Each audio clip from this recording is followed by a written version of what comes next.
Well, hey, YouTube, Pete Two Finger here, back with another legit food review. Today we have Parks and Nash tomato basil bone broth soup, and this is the worst thing that I've eaten in many years. We got this at Jewel Osco. 21 grams of protein, gluten-free, non-GMO, dairy-free, no MSG. That was Nash.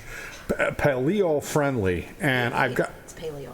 I've got to tell you, we value the art of cooking and with sand and the healthful properties that a traditional soup provides. Parks and Nash bone broth soups combine protein-packed nutrition of bone broth and the convenience that your lifestyle demands. You know, was it really unbelievably convenient to make this? A regular can of soup. Well, I'm saying. Oh, well, to make a bone normal broth, can of soup that you make, it's kind of, you know, you pull the tab or you in the can opener, pour it in the thing. But to make bone broth, I think that's more of an ordeal. Okay. The only way I could describe this to you was waste. This was like a waste product. It was very powdery, gritty type of tomato soup that never mixed right.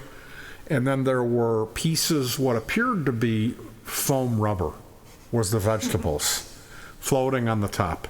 And I bit into something that was at the bottom. Big mistake. That was a clump of the bone broth. It was like a scab, biting into a scab. And I shook it before I opened it, and then I broke it down with a spoon. Donna. I added the hot water. Then I added more hot water than it said, because I was like, it doesn't look like there's enough water ratio. And then I mixed it with a spoon. See, when God made women, he made them differently from men. Because a woman has a different job. It's just to wipe the baby, the vomit, all of the stuff with babies, the spoiled food. That women have a defense mechanism where they're not sensitive to those type of aromas. They can do the dishes. I have without gagging. I have a very narrow window of what I'm able to tolerate when it comes to like just something that's gone off, you know. So what that means for us is oftentimes I'll have something that I think tastes funny or tastes bad, and I go, can you smell this? Can you taste it? Can you taste this sage fiberglass poison? And I'd say no. Sage fiberglass poison. That's one of my peeves. Don't put that in my food, please. Hold the sage fiberglass poison. Now, this soup, we shared it. It was like 88 cents or something. This was an expensive thing originally. And I thought, ooh, I'll try that bone broth soup. We can split it. It'll be a nice additive to our meal here. And we kind of put it off. We were supposed to have it for a few days. How would you describe it? It was gross. I actually spit it out, and I don't do that. It was terrible. I was like Gordon Ramsay. Yeah, they had another one of these Parks and Nash chili. And I gotta say, I think that this is one of these products where, because it's so healthy, because it's gluten-free, because it's non-GMO, because it's dairy-free, because there's no MSG and paleo-friendly, everyone will jump through hoops and buy it. But when it comes to actually putting it in your mouth, huge thumbs down. This was disgusting. Yeah, huge thumbs down.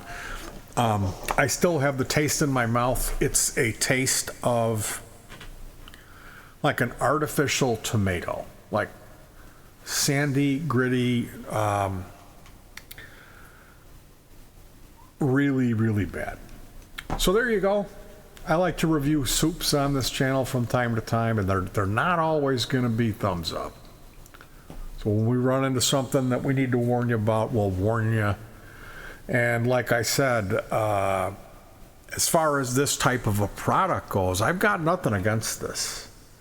If it's good, you know, like I've had plenty of ramen, this type of thing, you know, it's cup of noodles where they have the fake vegetables, and I much prefer this style with a little bit of vegetables to just the packet that just has the noodles. Now, I gotta say, I'm not that much of a food brat where I'm gonna have one of these cup of noodles with those freeze-dried vegetables and say, oh, the vegetables were terrible, they were disgusting. They're fine. I mean, they're freeze-dried vegetables. You know, there's nothing to write home about, but it's way better than having it plain. See what I'm saying? Whatever was in here was packing foam. It was packing peanuts. It looked like a stuffing mix, you know, kind of. But That's- big pieces of bread. I was like, what is this? It was dry. there was nothing good in here. Nothing good. When you open this, you're better cutting yourself to the bone and then calling 911 and bailing out. Get a gasoline can and some sort of accelerant and just burn your house down. The last thing you'd want to do is put this anywhere near your mouth, especially if it's open. A huge fuck you to Parks and Nash. I'll be seeing you.